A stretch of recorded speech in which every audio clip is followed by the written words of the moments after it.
आज का टॉपिक है विद्युत रासायनिक सेल या इसी को वैद्युत रासायनिक सेल भी कहा जाता है।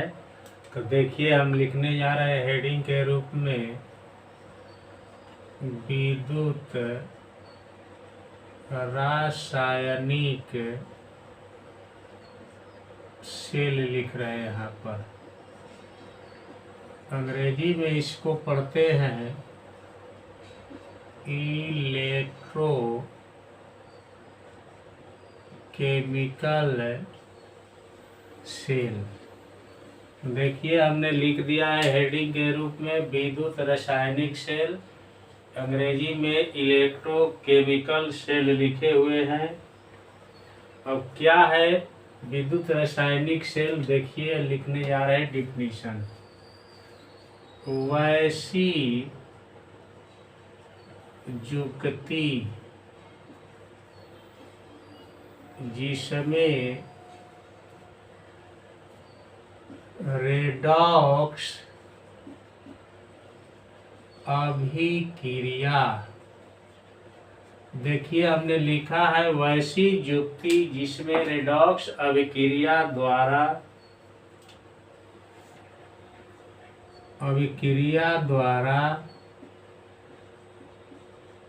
रासायनिक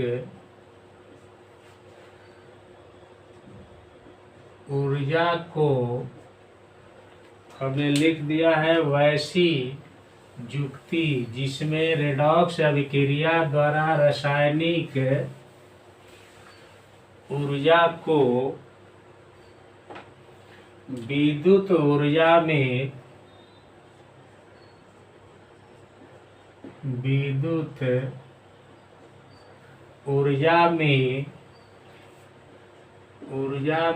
बदला जाता है। विद्युत रासायनिक सेल कहलाती है। देखिए यही डिफिनीशन है हम लोगों का। हमने लिखा है वैसी जुक्ति जिसमें रेडॉक्स अभिक्रिया द्वारा रासायनिक ऊर्जा को विद्युत ऊर्जा में बदली जाती है, चाहे बदला जाता है, विद्युत रासायनिक सेल कहलाती है। ठीक, अब इनके बहुत सारे नाम हैं, देखिए कैसे लिख रहे हैं। इसे गैल्वेनिक सेल, अर्थात इसको गैल्वेनिक सेल या इसी को वोल्टिया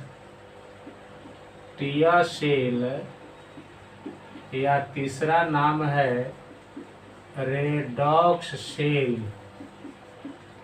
भी कहा जाता है।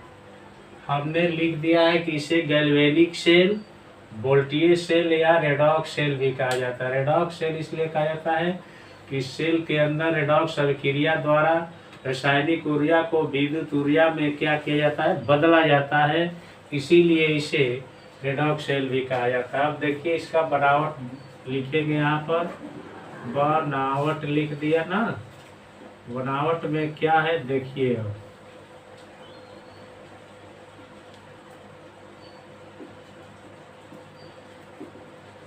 देखिए बनावट में फिगर बनाना पड़ेगा हम लोगों को, यहाँ बना देते हैं। देखिए अब यहाँ पर एक पात्र यह है,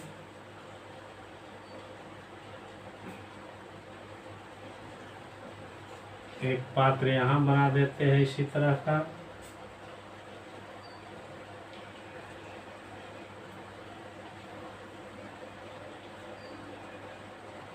देखिए पात्र हो गए। एक में यहाँ पर एक रॉड डाल देते हैं जो इलेक्ट्रोड का काम करेगा। किस इलेक्ट्रोड जो है किस धातु का है, यहाँ पर देखिए हमने इसको लिख दिया है, जेडेन क्षण हो गया। ठीक, ये जेडेन क्षण हो गया। अब यहाँ पर जो है एक छड़ डाल देते हैं,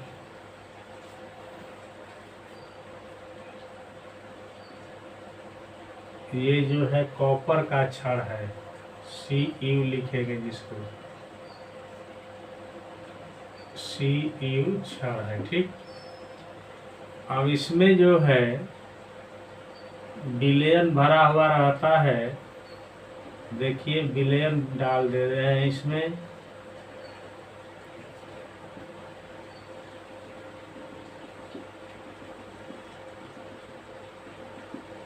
इसमें जो है ZnSO4 का विलयन भरा रहता है, देखिए हमने लिख दिया ZnSO4 का विलयन।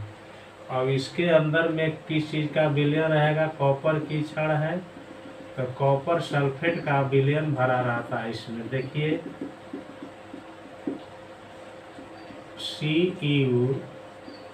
CuSO4 विलयन इसमें रहता है। दोनों विलयन जो है लवण सेतु से एक दूसरे के संपर्क में रहते हैं, देखिए यहाँ पर लिख दिया हमने, लवण सेतु का फिगर बनाने जा रहे हैं। ये जो है लवण सेतु हो है, ठीक। इसमें जो है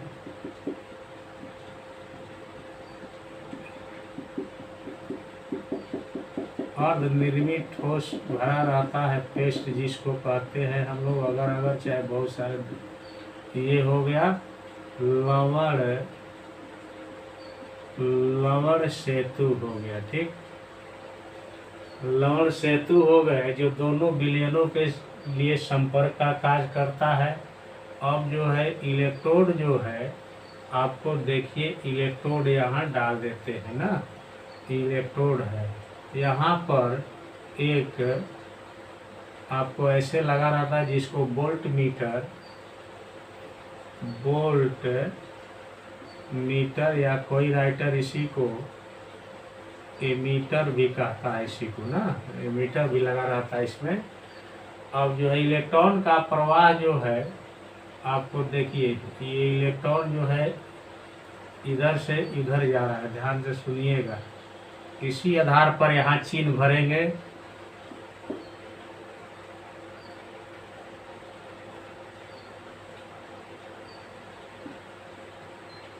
ये इलेक्ट्रॉन है, यहाँ इलेक्ट्रॉन उत्पन्न हो रहा है, इसीलिए यहाँ पर ये निगेटिव चार्जेज होता है।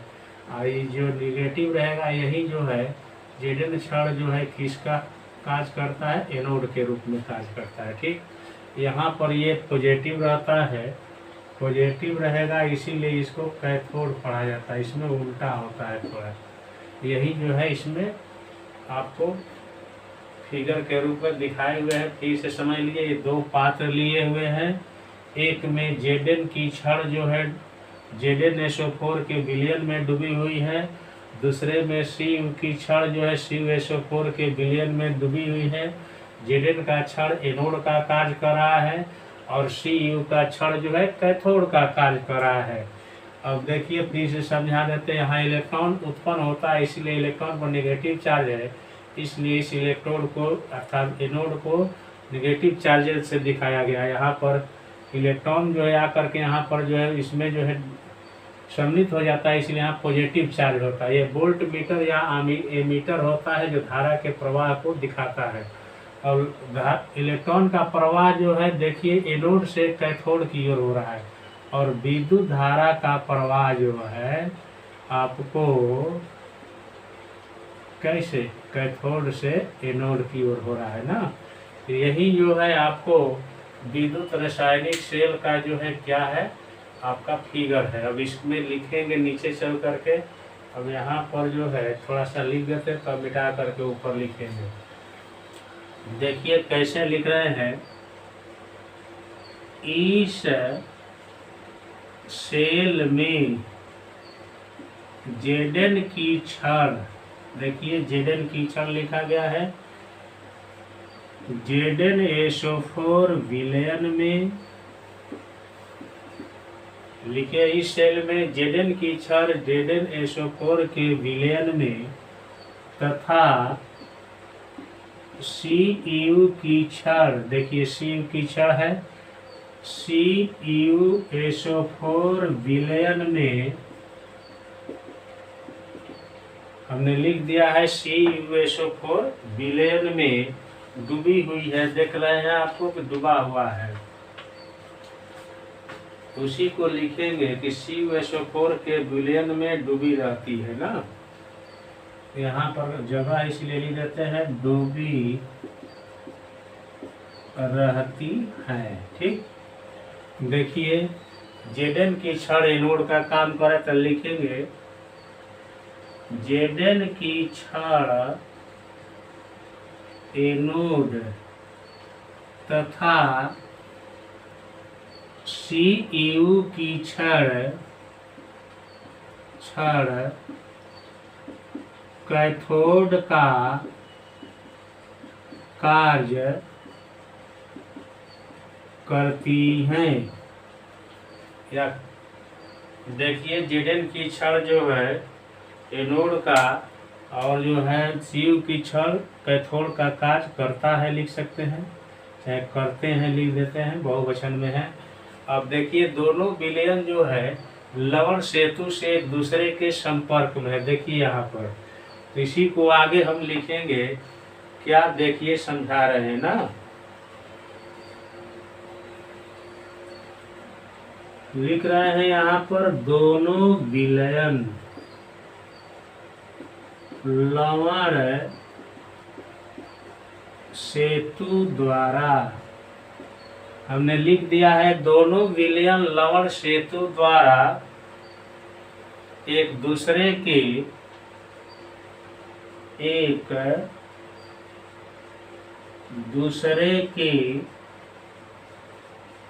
संपर्क में रहते हैं। देखिए हमने लिख दिया है दोनों विलयन लवण सेतु द्वारा एक दूसरे के संपर्क में रहते हैं। अब देखिए ये एनोड और कैथोड तार द्वारा वोल्ट मीटर से जुड़े हुए हैं। तो देखिए लिख देते हैं यहाँ पर एनोड और कैथोड तार के माध्यम से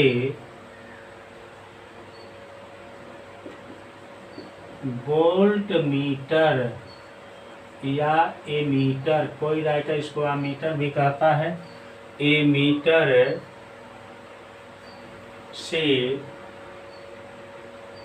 से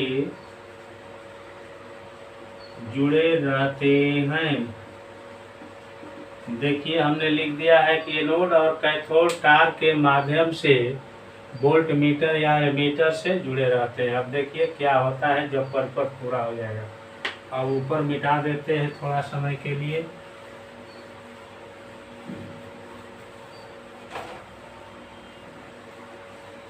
देखिए पैराग्राफ चेंज करके अब लिखेंगे यहाँ पर, जब सेल का निर्माण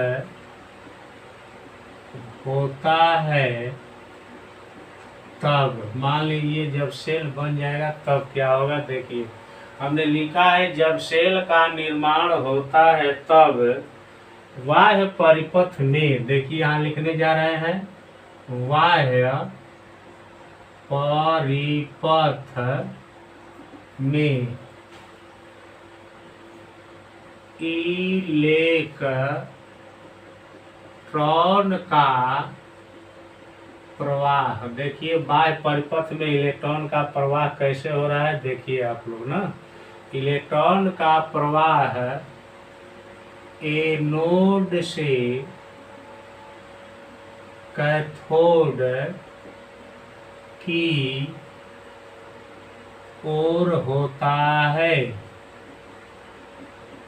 या होने लगता है भी लिख सकते हैं। माने जब बात सेल का निर्माण हो गया है तो देखिए इलेक्ट्रॉन जो है किधर से किधर जा रहा है, एनोड से कैथोड की ओर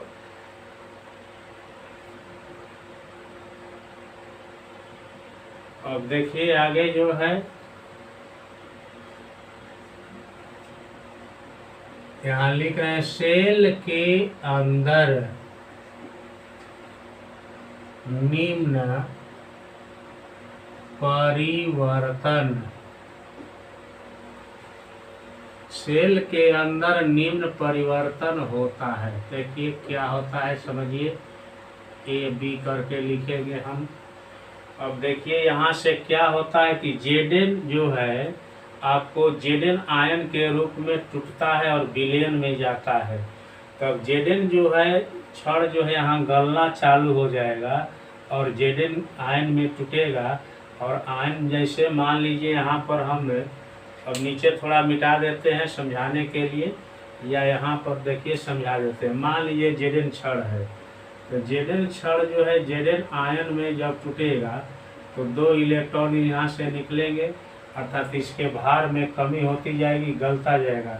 और यही इलेक्ट्रॉन जो उत्पन्न होता है ये ऐसे होते हुए कैथोड की ओर जाता है।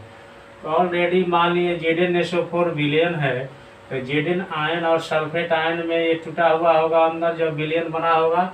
और फिर जब Zn क्षण जो है गल रहा है इसके अंदर में, तो ये Zn आयन और इलेक्ट्रॉन में परिवर्तन हो रहा है इसका। तो देखिए Zn आयन का स्थानांतरण इसमें बढ़ रहा है, इसलिए कि ऑलरेडी पहले से Zn आयन है और इसके गलने से भी Zn आयन बढ़ रहा है। इसका मतलब ZnSO4 विलयन में Zn आयन बढ़ेगा। तो ए नंबर में क्या लिखेंगे, देखिए Zn क्षण के भार में कमी होती है। देखिए हमने लिख दिया कि Zn जो है इसमें से जब गलना चालू होगा तो Zn आयन के रूप में टूटेगा और इलेक्ट्रॉन भी निकलेगा इसमें से, तो गलेगा तो इसके वजन में क्या होगी, कमी होगी। उसी को हमने लिखा है Zn क्षण के भार में क्या होती है, कमी होती है। अब यहाँ हम लिख देते हैं बी नंबर डाल करके, इस ZnSO4 विलयन में Zn आयन का स्थानांतरण बढ़ता है। तो देखिए कैसे लिख रहे हैं, ZnSO4 विलयन में Zn आयन का स्थानांतरण बढ़ता है। देखिए Zn SO4 है, जब इसको विलयन के रूप में कन्वर्ट कीजिएगा अर्थात इसका विलयन बनाइएगा तो यह Zn आयन और सल्फेट आयन में बदल जाएगा। ऑलरेडी पहले से Zn आयन और सल्फेट आयन है और ये Zn की क्षण जो है जब टूट रहा है तो इसमें Zn आयन और इलेक्ट्रॉन उत्पन्न हो रहा है। ऑलरेडी पहले से Zn आयन है और फिर Zn आयन इसमें उत्पन्न हो रहा है अलग से, तो Zn आयन का स्थानांतरण क्या हो जा रहा है, बढ़ जा रहा है। हो गया क्लियर। अब देखिए यहाँ पर सी नंबर डाल देते हैं। देखिए ये जो है आपको इलेक्ट्रॉन जो है यहाँ पहुँचता है, इसके अंदर जो है जैसे हमने यहाँ बता दिया है कि ZnSO4 विलयन जो है जब बना होगा तो Zn आयन और सल्फेट आयन में बदला हो गया। उसी तरह से कॉपर सल्फेट का विलयन जो बनाया गया होगा इसके अंदर में, तो यह कॉपर आयन और सल्फेट आयन में बदला होगा। तो क्या होता है समझिए, ये कॉपर आयन जो है इलेक्ट्रॉन को ग्रहण करता है। देखिए यहाँ थोड़ा समझा देते हैं। कॉपर आयन है, 2 इलेक्ट्रॉन को ग्रहण करके कॉपर धातु में बदल जाता है। तो क्या होता है कि जब इलेक्ट्रॉन जे भी आता है यहाँ पर ऐसे होते हुए परिपथ के माध्यम से, तो यह आयन जो है इस विलयन के अंदर जो कॉपर के आयन है इलेक्ट्रॉन को ग्रहण करके इस पर जो है जमा हो जाते हैं। तो इसका वजन, इसका मतलब जो है क्या होता है, बढ़ता जाता है। और वजन बढ़ेगा और आयन जो है कॉपर धातु में कन्वर्ट हो रहा है, तो इसमें कॉपर आयन का स्थानांतरण जो है क्या होगा, घटेगा। और सी और डी में हम उसकी चर्चा कर रहे हैं। सी में लिखेंगे Cu क्षण के भार में वृद्धि होती है। देखिए हमने लिख दिया है कि Cu के भार में क्या होती है, वृद्धि होती है। यहाँ पर लिखा गया है Zn क्षण के भार में क्या होती है, कमी होती है। इसमें लिखा गया है ZnSO4 विलयन में Zn आयन का स्थानांतरण बढ़ता है, उसमें ही उल्टा हो जाएगा। और डी नंबर में देखिए लिखेंगे कि CuSO4 विलयन में ठीक। CuSO4 विलयन में Cu आयन अर्थात क्यूपरिक आयन भी पढ़ते हैं, आयन का सांद्रण बढ़ता है, लिख देता है। सांद्रण जो है क्या होता है, यहाँ पर घटता है वहाँ पर बढ़ता है लिखे हुए है ना। इसमें आयन जो है कॉपर धातु में कन्वर्ट हो जा रहा है और इस पर जमा हो रहा है। याद रखिएगा, इस पर Cu जो छड़ है इसका वजन बढ़ेगा, इसलिए कि ये जो कॉपर बन रहा है इस पर जमा होता जाएगा। ठीक। इसके बाद जो है इसमें जो कॉपर आयन है जो कॉपर धातु में कन्वर्ट हो जा रहा है, तो इसके अंदर जो है आप इस CuSO4 विलयन के अंदर Cu जो है आपको आयन का सांद्रण क्या होता जाएगा, घटता जाएगा। ठीक ना। इसके बाद जो है लिख रहे हैं इलेक्ट्रॉन का प्रवाह कैसे होता है, देखिए ई नंबर यहाँ डाल देते हैं। देखिए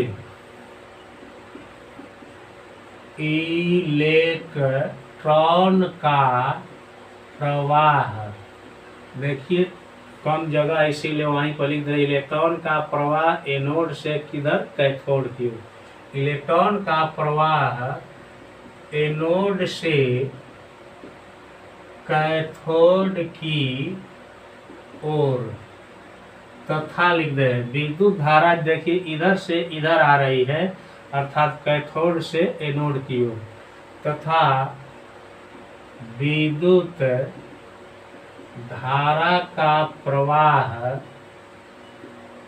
कैथोड से एनोड की ओर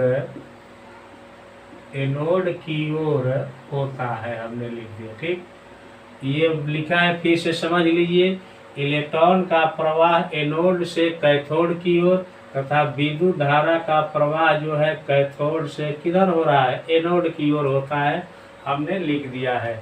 अब जो है यही जो है आपका जो है विद्युत रासायनिक सेल का बनावट और कार्य है। अब आगे इसमें थोड़ा नोट जोड़ देते हैं जो ऑब्जेक्टिव मारने में काम आएंगे। देखिएगा,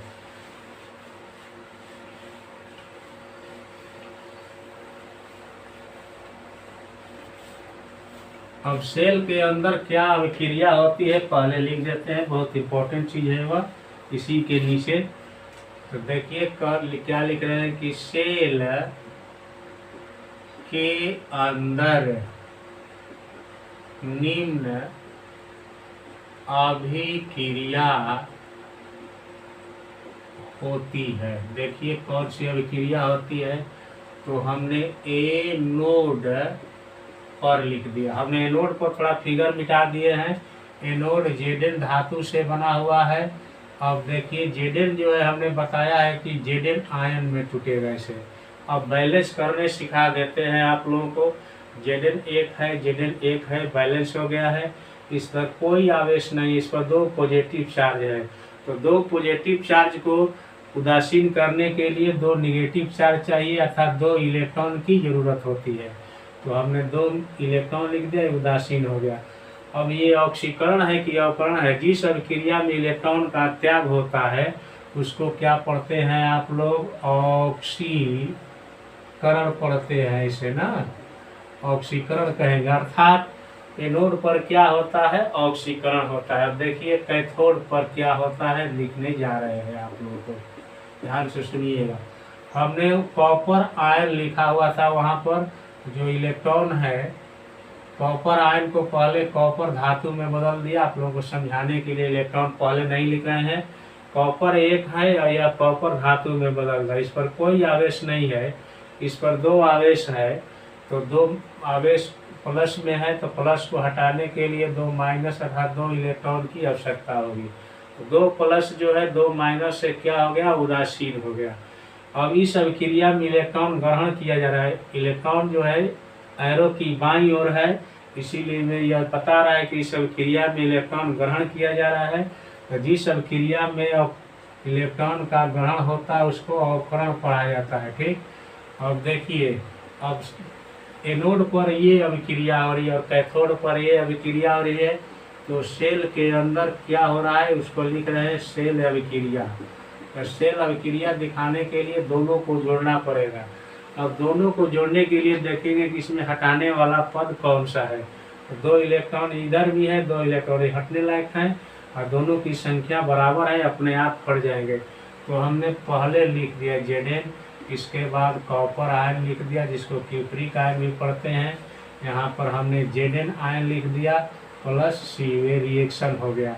अर्थात सेल के अंदर जो है यही रिएक्शन होता है जो विद्युत धारा प्राप्त करने के लिए। और जिस अभिक्रिया में ऑक्सीकरण और अपहरण साथ होती है उसको क्या पढ़ते हैं, रेडॉक्स अभिक्रिया। इसीलिए डिफिनीशन में रेडॉक्स अभिक्रिया लिखा गया है और इस सेल को रेडॉक्स सेल भी कहा जाता है।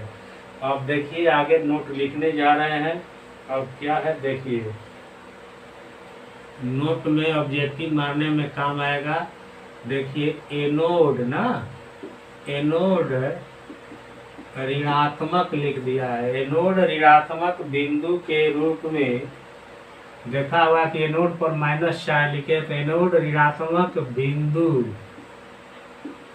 के रूप में कार्य करता है। ठीक, अब देखिए एनोड पर कौन सी अभिक्रिया हो रही है, अपहरण हो रही है कि ऑक्सीकरण बोर्ड पर लिखा गया है। तो आप लोगों को ऑब्जेक्टिव में सावधान रहना चाहिए। एनोड पर ऑक्सीकरण होता है, हमने लिख दिया, देख लीजिए अभी मिटा हुआ नहीं है, एनोड पर ऑक्सीकरण होता है। ठीक, अब 3 नंबर में हमने लिखा है कैथोड। कैथोड पर देखिएगा धनात्मक चिन्ह दिया होगा, हमने फिगर जो बनाया है। तो लिख रहे हैं यहाँ पर कैथोड धनात्मक बिंदु के रूप में कार्य करता है। अब देखिए धनात्मक बिंदु के रूप में कार्य करता है। अब कैथोड पर कौन सी अभिक्रिया है बोर्ड पर अभी उपलब्ध है, तो क्या लिखने जा रहे हैं देखिए, कैथोड पर अवकरण होता है। हमने लिख दिया है कि कैथोड पर क्या होता है, अवकरण होता है। अब देखिए इलेक्ट्रॉन लिख देते हैं, वहां भी लिखे हुए थे लेकिन यहाँ याद करने के लिए लिख देते हैं। इलेक्ट्रॉन का प्रवाह एनोड से कैथोड की ओर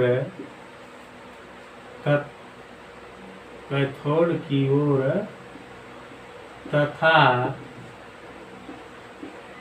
विद्युत धारा का प्रवाह कैथोड से एनोड की ओर होता है। देखिए ये ऑब्जेक्टिव में काम देंगे। अब जो है आज इतना ही रहेगा आप लोगों का।